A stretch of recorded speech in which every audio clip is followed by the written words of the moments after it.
There are over 300 species of hibiscus grown around the world, and although this particular one is not tropical as many are, Althea, or Rose of Sharon, is a great plant to grow in a Louisiana garden, primarily because here in the heat of summer, it's still blooming, just like a tropical hibiscus would.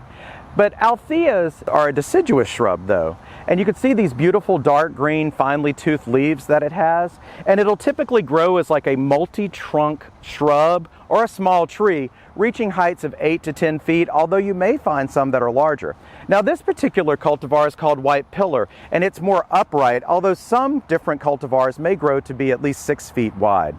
Now, the blooms are either single or semi-double in shades of white, pink, purple, reddish colors, and even some bluish colors. The large blooms are very attractive to pollinators, and to get the best bloom performance, you'll want to grow these in full sun. They can take part sun, but it's not going to be quite as beautiful. And look, there's a bee landing right here, right now, which is really neat to see. So when it comes to planting these, you do want to choose an area that's got good drainage. They do not like to sit in wet feet, and so you can see this is in a more built-up bed right here.